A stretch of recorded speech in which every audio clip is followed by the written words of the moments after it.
নমস্কার সবাইকে বন্ধুরা, আজকে 11 আগস্ট 2025 ইংরেজি ত্রিপুরা দর্পণ পত্রিকায় উঠে আসা একটি বিশেষ গুরুত্বপূর্ণ হেডলাইনের বিস্তারিত আলোচনা কি দেওয়া হয়েছে সেটা এখন আমরা দেখব। হেডলাইনটির নাম হলো আজ বিরোধী শিবিরের নির্বাচন কমিশন ঘেরাও, দেশব্যাপী আন্দোলনের প্রস্তুতি কংগ্রেসের।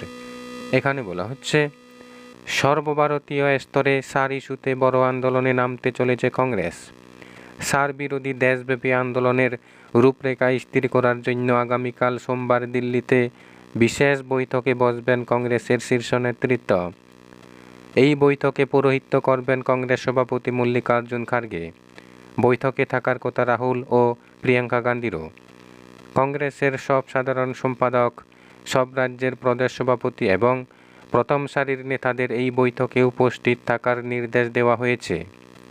সোমবার বিকাল 4:30টায় এই বৈঠক শুরু হবে।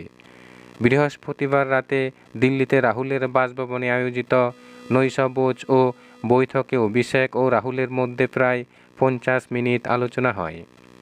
বিহারে বিধানসভা নির্বাচনের পরেই বাংলা, অসম, কেরালা এবং তামিলনাড়ুর বিধানসভা ভোট হবে। এই পরিস্থিতিতে কোনোভাবেই ইন্ডিয়া জোট সার ইস্যুতে সুর নরম করবে না। এখন সংসদের বাদল অধিবেশন চলছে। এই অধিবেশনে সংসদের দুই কক্ষে সার নিয়ে আলোচনার দাবিতে লাগাতার বিক্ষোভ দেখাচ্ছেন বিরোধী শিবিরের সাংসদরা। তাদের দাবি খারিজের পরেও প্রতিদিনই সংসদের মকরদ্বারের সামনে বিরোধীরা বিক্ষোভ কর্মসূচি পালন করছেন। আগামীকাল দিল্লিতে জাতীয় নির্বাচন কমিশন ঘেরাও করবেন বিরোধী দলের সাংসদরা। সংসদের বাদল অধিবেশন শেষ হয়ে গেলেও সার ইস্যুতে ইন্ডিয়া জোটের আক্রমণের দ্বার যাতে না কমে তা নিশ্চিত করা এখন জোটের লক্ষ্য। কংগ্রেসের তরফে পরিচালিত এই আন্দোলনে কোন কোন বিরোধী দলকে আমন্ত্রণ জানানো হয় এবং তারা কিভাবে এই আন্দোলনে অংশগ্রহণ করে সেদিকে লক্ষ্য রাখছে বিজেপি সহ গোটা এনডিএ শিবির। দিন কয়েক আগে আনুষ্ঠানিকভাবে ইন্ডিয়া জোট থেকে আলাদা হয়ে গেলেও সার ইস্যুতে বিরোধীদের সম্মিলিত আন্দোলনে সামিল হচ্ছে আম আদমি পার্টিও।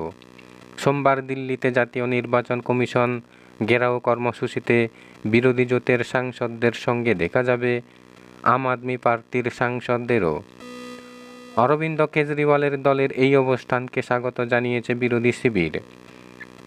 এদিকে নোটিশ না পাঠিয়ে এবং শুনানির সুযোগ না দিয়ে বিহারের ভোটার তালিকা থেকে কারো নাম বাদ দেওয়া হবে না। ভোটার তালিকার বিশেষ নিবিড় সংশোধন সম্পর্কে সুপ্রিম কোর্টে এক নতুন হলফনামা দাখিল করে জানালো নির্বাচন কমিশন। শুধু তাই নয়, এই সংশোধন প্রক্রিয়াকে চ্যালেঞ্জ করে যারা আদালতে আবেদন করেছেন তারা আসলে আদালতকে বিভ্রান্ত করার চেষ্টা করছেন বলে অভিযোগ করেছে কমিশন। এর জন্য তাদের যাতে বড় মূল্য দিতে হয় তা নিশ্চিত করতে শীর্ষ আদালতকে অনুরোধ করেছে কমিশন।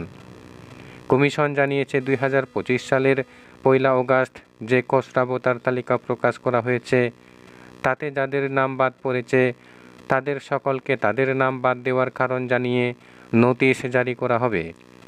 তাদের শুনানির এবং প্রাসঙ্গিক নথিপত্র দেখানোর জন্য উপযুক্ত সুযোগ দেওয়া হবে।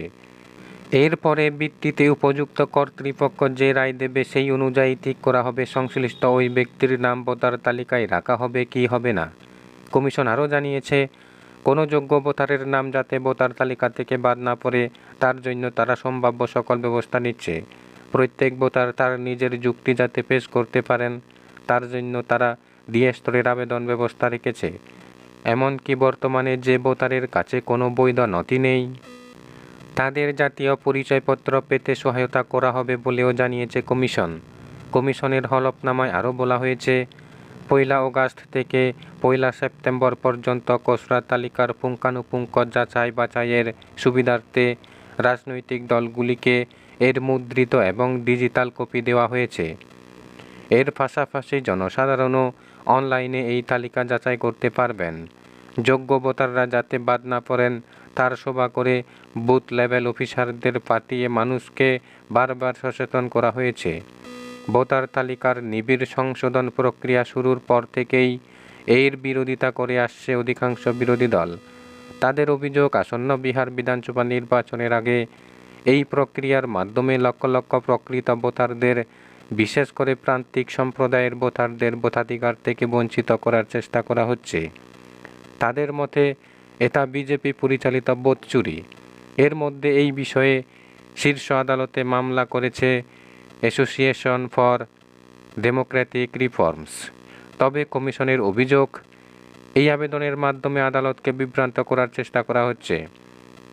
আবেদনকারীরা ইচ্ছাকৃতভাবে মিথ্যা এবং ভুল দাবি করছে বলে দাবি করেছে কমিশন।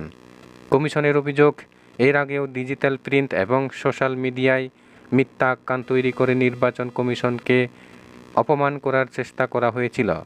কমিশন আরও বলেছে, আইন অনুযায়ী ভোটার তালিকায় কোনো ব্যক্তিকে কেন অন্তর্ভুক্ত করা হচ্ছে না তার কারণ জানাতে তারা বাধ্য নয়।